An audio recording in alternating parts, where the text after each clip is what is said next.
Hello everyone, Rod Baker. And I have a question.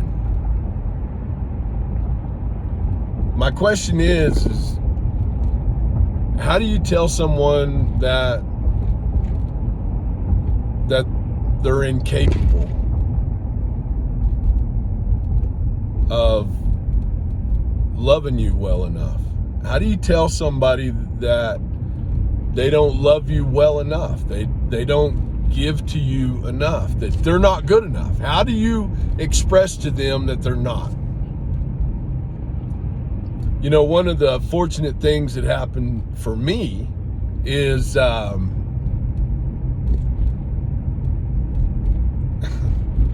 of the fortunate things.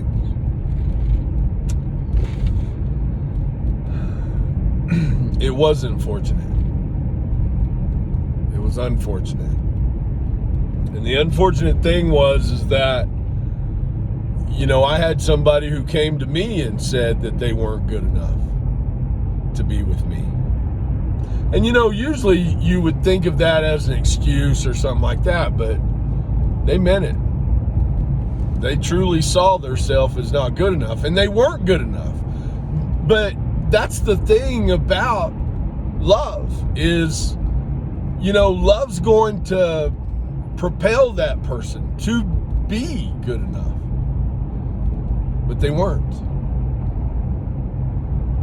And so how would you do it? How would you, you know, make that honest confession that, you know, you just aren't good enough?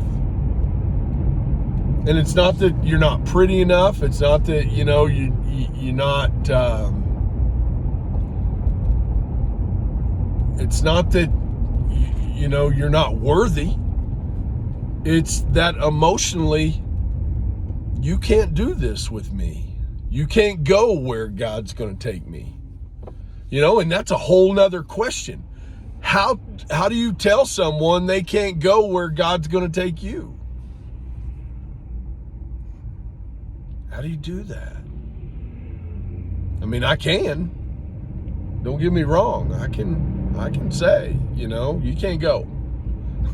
You can't go here.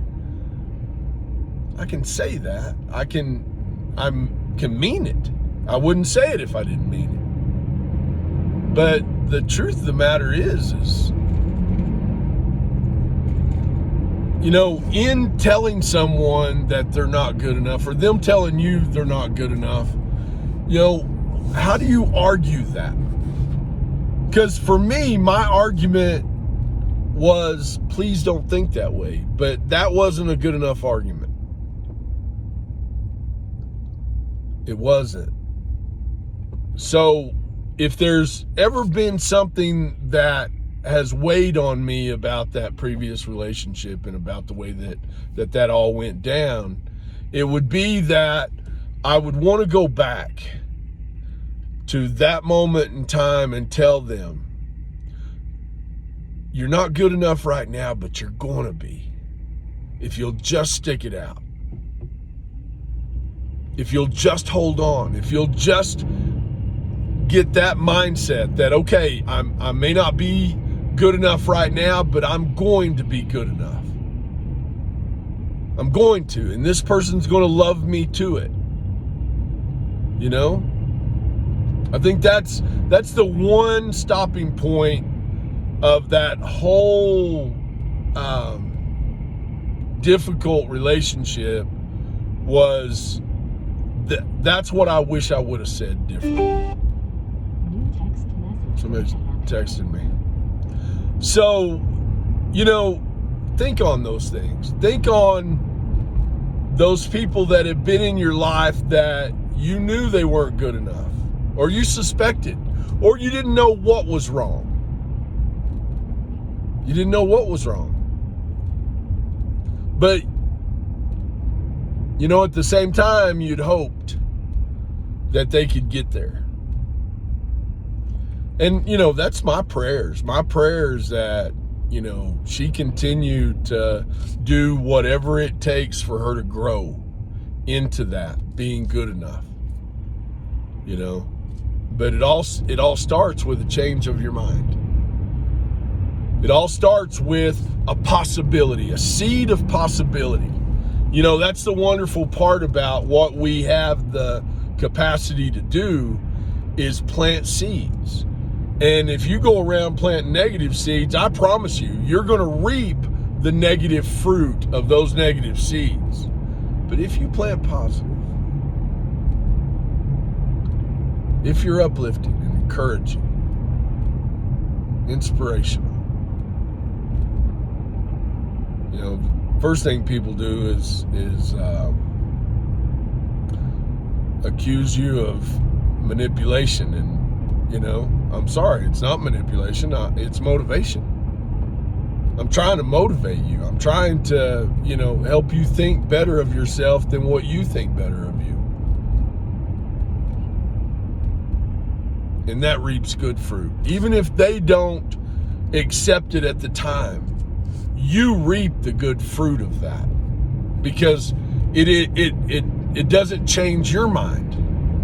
It doesn't change who you are. And so I enjoy working out those difficulties. I'll tell you something right now, I'm going to have some difficulties with this fellow behind me if he keeps that up. Since he's over, then he can take his bright eyes somewhere else. But that's where I find the reaping of good fruit that I get is in those kind of situations where,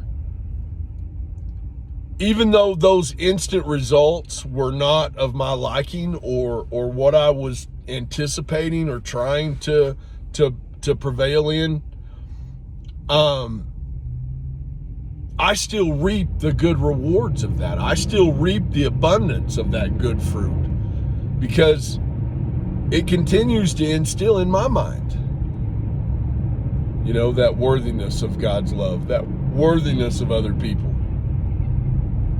And, you know, they'll call you,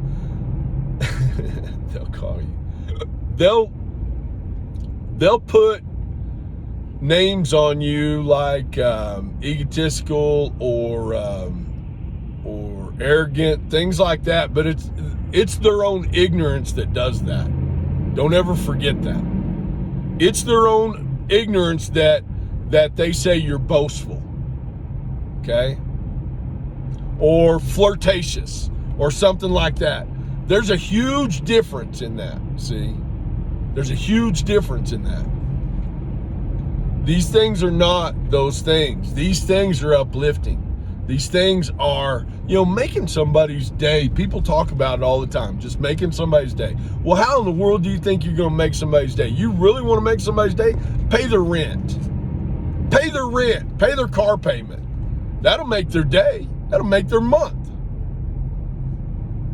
But the truth is, man, acknowledging them, telling them what a good job, sincerely telling them what a good job they've done, man, that does so much. That does so much. So, anyway, just a thought. Thanks for listening.